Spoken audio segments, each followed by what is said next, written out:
Funding for the Maddy Report is made possible by grants from BNSF Railway, moving our economy for 160 years. Harris Ranch Resort, providing Western hospitality and award-winning cuisine. The Wonderful Company, committed to growing a better world. Comcast, connecting people to the moments and experiences that matter most. Producers Dairy, nourishing one life at a time. The Spencer Family. And Fresno State Associated Students Incorporated, students serving students. The Maddy Report is also made possible thanks to contributions from Cook Land Company, E&J Gallo Winery, the Fresno Association of Realtors, and California Manufacturing and Engineering Company. From the Maddy Institute, the Public Policy Institute for the Valley's 4 public universities, this is the Maddy Report with Executive Director of the Maddy Institute, Blake Zante. Welcome to the Maddy Report. Today we're diving into public policy at the federal level with newly elected Congressman Adam Gray from the 13th Congressional District.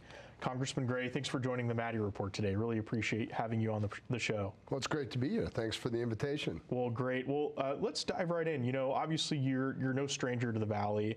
You were in the Assembly and you're born and raised here, but maybe just walk us through, can you tell us a little bit about yourself and your history in public service? How did you get started in public service?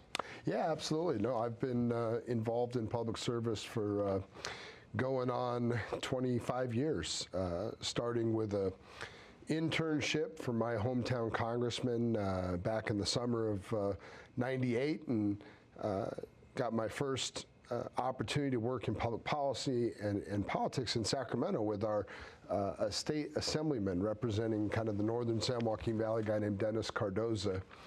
Got that job actually right out of college and worked with the assemblyman for a few years. He went on to serve in Congress.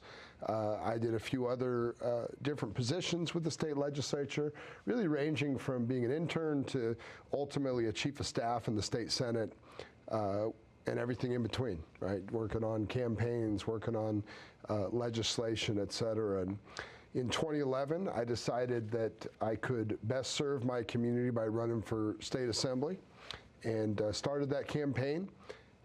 Won in 2012, and that ended up in 10 years serving Merced County and Stanislaus County in the state legislature, and really enjoyed my time there and tried to bring a style of politics that maybe isn't so trendy these days, but one of getting along with everybody, working across party lines to really focus on Valley issues, agriculture, water, rural education, healthcare. Got an opportunity to start a medical school program at UC Merced, bring in transportation infrastructure, pass a bipartisan water bond, and many other things. But didn't necessarily envision working in politics as a young person, where I grew up working with my family's dairy supply and feed store company, but got the opportunity, enjoyed helping our community and really serving a part of California that I think just so often gets overlooked. So that got me into politics, and you know, here I am 25 years later in the United States Congress. Wouldn't have predicted that either, but I'm honored to have the opportunity and hopeful that I can make a positive impact in our nation's capital, more bipartisanship, get people working together, and remind us that we're all Americans here working together. Well, I don't want to talk too much about the campaign, but 187 votes and the last race called in the country. You know, it was a very close race.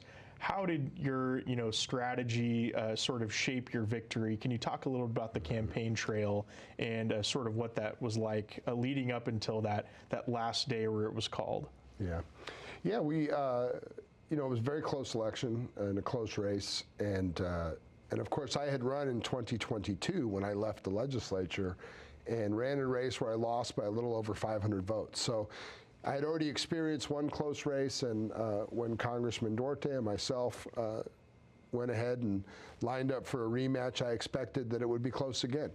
187 votes, and one of the closest in the country, wasn't necessarily what we were all signing up for, but in every campaign, you have to take it serious as if it's going to be a close race, run as if you're running behind, and it certainly illustrates how important every interaction with every voter in every community can be. We spent months knocking on doors, and I say we because it was not just myself, but many volunteers and other people involved in the campaign over the course of months and months and months. Phone calls, writing postcards, going to community organizations. And I think all that kind of work clearly pays off when you win by 187 votes, because there's a lot of things, maybe a lot of doors you couldn't have knocked on, or meetings you didn't get to that would have impacted that race, and certainly every conversation, everything you did made a difference. Well, we're going to take a quick break. We'll be right back after this. We're talking with Congressman Adam Gray. This is the Maddy Report.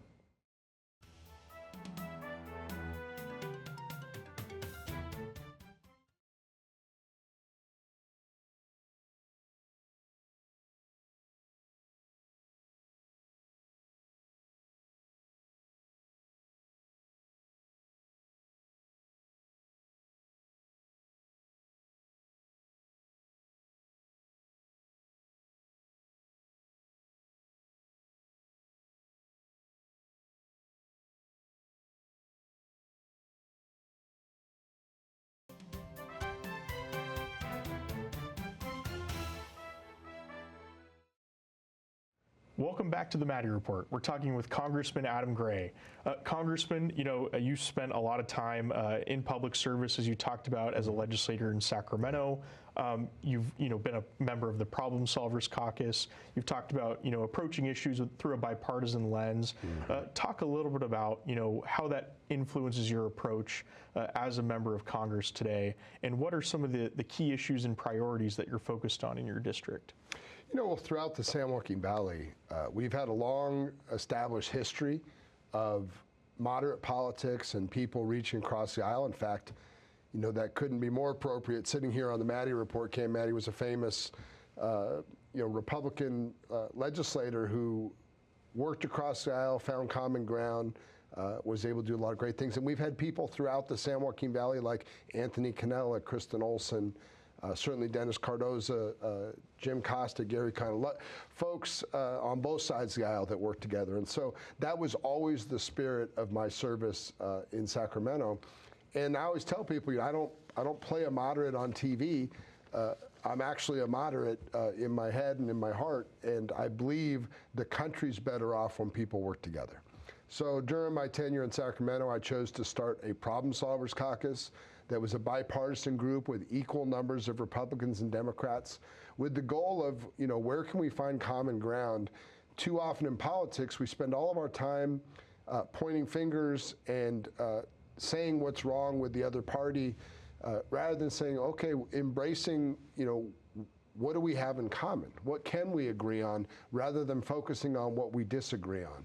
And while focusing on disagreements may be good for campaigns, when it comes time to govern, I think we got to sit down, both parties, conservative to progressive to moderate, and figure out ways to make the country and the community better. Because at the end of the day, we all want good schools, we all want good jobs, we want a clean community, a safe community. And so let's find ways to get there. Even if we can't solve every problem, we can solve some when we work together. Well, certainly that bipartisanship is a key tenet of the Maddy Institute, like you mentioned. Something else you founded, in addition to the Problem Solvers Caucus, you played a very pivotal role in helping establish the medical school at UC Merced. And I know that's something that a lot of folks have worked on, but you've been a big champion of. How do you see this impacting healthcare access in the San Joaquin Valley? Well, I think it's critical. What we know about the San Joaquin Valley is we have a shortage of physicians. We have a shortage of healthcare workers across the board, including nurses and health assistants, and we need to make the investments in these programs. And establishing a medical school in the San Joaquin Valley is a critical step in making sure we can deal with those physician-to-patient ratios. Having an insurance card is important, and we want to make sure that every American has access to affordable, high-quality health insurance. But it's only as good as you can take it to a physical place where you can get health care, right? And that's why we need to train more of our Valley young people to be doctors, to be nurses, et cetera. And so starting in 2012, I set my eyes on getting the funding to start a medical school program. By 2020, we had worked with Governor Newsom and Governor Brown and got the funding to start the program. We have the first crop of students who are at UC Merced today, who are going to do their entire undergrad and medical education here in the San Joaquin Valley. It's a partnership between UCSF Fresno and UC Merced. Tremendously excited about it. Now that I'm in Congress, I want to turn my sights to bringing a full-blown UC hospital to the San Joaquin Valley, not unlike UCLA, UC San Francisco, UC Davis. We can do it if we work together. It's going to take real investment in medical education, including residency slots and other programs. But I know we can do it, and hopeful to make an impact in our nation's capital. Well, that'll certainly be transformative for the Valley. We're going to take another break, and we'll be right back after this. This is the Maddy Report.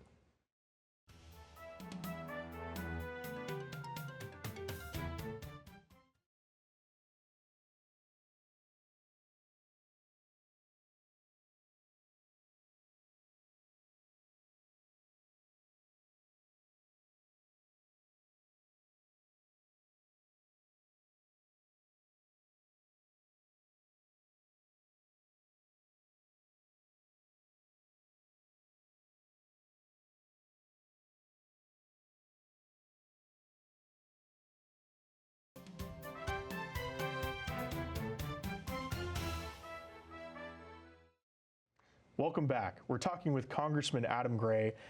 Congressman, we were talking a little bit about your priorities you have in Congress. Something that's going on right now on a national scale is this conversation about immigration and border security. This is something that the president has heavily campaigned on. What areas of common ground do you see with this current administration, and then also with the majority party in Congress? And how do you anticipate, working with them, and what are some challenges in the road ahead? Well, this has been a hot topic in Washington around the new administration and what are the opportunities to work together. I look at immigration and border security, I see an obvious opportunity. I think there's bipartisan consensus that having a secure border is an important component of what needs to be delivered in this 119th Congress. But I also think, and in fact, to that point, I've voted with my Republican colleagues on several items just in the first few weeks in Congress, trying to focus on having a more secure border and focusing on safe communities and law enforcement. But I think what's important here is that we turn our attention to the vast majority of our immigrant population here in the San Joaquin Valley and throughout the country, which are law-abiding people making major contributions to the agricultural economy and many other parts of California's economy, right?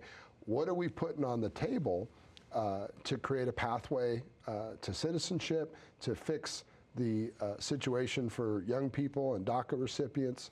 And I've heard President Trump talk about these things, that he wants to see a solution to DACA, that he wants to have secure borders. So it seems to me those are obvious starting points for common ground. And I think if people are serious about it, we can get serious things done. Now, I know there's a lot of rhetoric out there and people upset on both sides. I think we got to tune out the silly stuff, the political rhetoric and nonsense, and sit down and get to the issues, right? Like I said, the majority of immigrants in this state and this country are law-abiding citizens trying to contribute, trying to make a better life for their families, and we ought to figure out ways to do that. It's good for the economy, it's good for those families, it's good for California, and I'm prepared to join the president in making it happen. You referred on the campaign trail as the previous Congress as one of the most unproductive Congresses in history. With some of these big issues, even though, Congress and the executive branch are controlled by one party, how do you plan to sort of break through that gridlock and establish those relationships to be able to push things like immigration reform and pathways to citizenship? Well, I think bipartisan cooperation is going to be the secret to success in this particular Congress. We've seen even in the early weeks, of Congress that the Republicans have divisions amongst their own ranks. In fact, they weren't even able to elect the speaker on day one without some argument and consternation amongst themselves. And I think what that will ultimately lead to is we're going to need some interesting coalitions of votes where Democrats can join with Republicans on issues and make things happen. And that's going to require good communication. I think it's an opportunity. I think those of us here in the San Joaquin Valley on both sides of the aisle, Republican and Democrat, if we work together and we stick together as a coalition, as a delegation for our community, I think we could make a large impact in this Congress. You know, you mentioned, majority of immigrants as, hardworking, law-abiding residents here, especially in the Valley. What message do you have for, farm workers or immigrants who might be concerned with some of the discussion at the federal level right now? Mm-hmm. Well, I think the first and most important thing to do is to say and acknowledge that these folks are hardworking, law-abiding people making positive contributions here in our community. Let's recognize that. Let's say it out loud, because the political rhetoric, acting as if every immigrant is a criminal, which is complete nonsense, I'm sure is impacting those folks and creating fear in communities. And I know this. You talk to people on the street, people are gravely concerned, right? But they're appreciated, and I intend every day I'm in Washington to represent them along with the rest of the folks here in the district in California and come to positive solutions that allow us to continue to grow and thrive as an agricultural economy. That's why we need serious people doing serious work in Washington and moving beyond the campaign rhetoric and the nonsense. We're going to take a quick break and then we'll be right back after this break. This is the Maddy Report.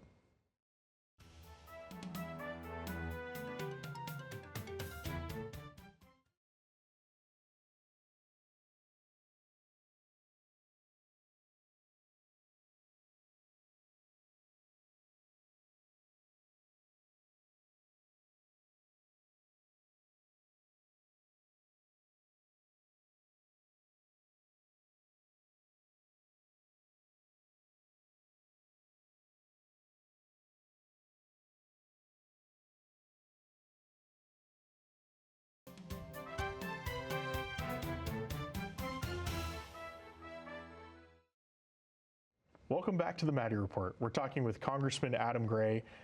Congressman, you've been appointed to several agriculture subcommittees. That's a big issue here in the San Joaquin Valley. Talk a little bit about, what are some of the things that are going through the Ag Committee right now, in the House of Representatives, and what key issues do you plan to address for the benefit of Valley farmers and food producers here in the Valley? Mm-hmm. Well, obviously that's always been an important part of my service in public office. I sat on the Ag Committee in the state legislature for 10 years. I'm honored to have received the assignment of being on the House Ag Committee, as well as the Natural Resources Committee, which has many of the important issues relating to water. I'm on the Water Subcommittee on Resources. And, we're going to work on a farm bill. It's over a year overdue, should have been done in the last Congress, which, as you've heard me say, was the most, or one of the most unproductive Congresses in U.S. history. Well, we need to get to work and get that farm bill done. That's critical for our ag economy and also ag economies across the country. And we need to really dig in and find some solutions for our water problems, right? California's growing its water supply by a small fraction in the last half a century. In that same period of time, we've more than doubled our population, right? In 2014, I was one of the proponents that helped pass the bipartisan water bond. We're seeing some new reservoir storage, begin above Sacramento with Sites Reservoir, but we got to do much more. We did tens of millions of dollars in floodplain restoration to help recharge our underground aquifers and deal with the challenges of the Sustainable Groundwater Management Act. I think there's a role for the federal government to step in and fund those types of projects that are going to help us store water above ground and below ground. And most importantly, we need to stop picking winners and losers and having this fish versus farmer argument and start to figure out how do we make sure we have a policy of abundance when it comes to water so that our Southern California communities, our agricultural communities, all the communities throughout the San Joaquin Valley, the Bay Area, the Delta, Northern California, all have what they need to continue to thrive. This is one of the largest, well, the largest agricultural valley in the world, and we produce much of the fresh fruit and produce and food that this country consumes here in California and throughout the nation, and we export a lot of food as well. So, this is a critical industry for the country, and we need to solve this water challenge. And I hope there's been a lot of attention lately from the administration, from my Republican colleagues. I hope people are serious about digging in and getting something done. I was serious in the state legislature. We made some progress. It's going to be a #1 issue for me in Congress, and I look forward to working with my colleagues to get something done. We talked about food production here in the Valley and it being such a critical industry to the region. Some Valley residents still might feel a little bit of pain at the pocketbook right now with cost of living. People talk about the cost of eggs quite a bit. How are these issues impacting your tenure in Congress, your service in Congress? Are you, working on any current legislation? And what's sort of the discussion right now in the halls of Congress around these cost of living issues? Well, the extent to which we made water more affordable, the extent to which we make it easier for our farmers and ag business folks to conduct business in California will have a positive impact on costs and the average consumer. We're seeing some extraordinary things right now. Certainly some of the bird flu and other issues that have plagued California of recent have taken out a huge number of birds here in California, and that's having a direct impact, right, on the availability and the price of eggs. Those are serious things. It's one of the reasons I was gravely concerned when the administration froze a lot of this funding that impacts these programs that we rely on through the Department of Agriculture and the Secretary to have a safe and productive market here. So we've got to be very careful in how we treat agriculture because it has such a direct impact on the pocketbooks of the everyday consumer, right? Not to mention the importance of having, a domestic food supply. And we saw during COVID the challenges that can be created by supply chains and international markets, et cetera, right? So these are serious issues, critical to why we need to get a farm bill done, critical to why we need to reduce costs, input costs to agriculture so that we can ultimately reduce costs to consumers. Lastly, but certainly not least, UC Merced. We talked about the medical school earlier, but certainly something I know is near and dear to you. How is UC Merced influencing the district? And what sort of growth and impacts do you see UC Merced having over time in a positive way in the Valley? Well, I think UC Merced's an incredible economic driver, and it's an incredible opportunity for young people here in the Valley to get an education locally and hopefully stay and contribute. I mean, that's the idea of having a research university in our region, is all of the potential business and economic opportunities that will rise around that, all of the intellectual capital that we're going to create with these young folks. And, it's been not only near and dear to my heart. I mean, as I think you're aware, I've taught out there for going on 14 years, working with young people, getting them involved in public policy and politics through the political science department. But the innovative stuff being done in ag tech, in water management, in renewable energy and solar and other growing industries is really going to have a long-term positive impact on the Valley, not to mention just the billions of dollars that have been put into building out that campus and really strengthened our local economy here. So I'm very excited about UC Merced. I think UC Merced, Fresno State, Stanislaus State, our community college system, these are major contributors to creating the economy of the future here in the Valley that's not only going to sustain agriculture but open up new opportunities for young people to grow businesses and grow this economy. Well, Congressman Gray, that's all the time we have, so thanks for being on the Maddy Report. Really appreciate it. Thanks for tuning into the Maddy Report. To learn more about the Maddy Institute, visit maddyinstitute.com. We'll see you next week. The views expressed in the Maddy Report are those of the individuals participating in the program and do not necessarily reflect the views of the Maddy Institute. If you'd like to share your thoughts about today's episode of the Maddy Report, please visit our website at maddyinstitute.com.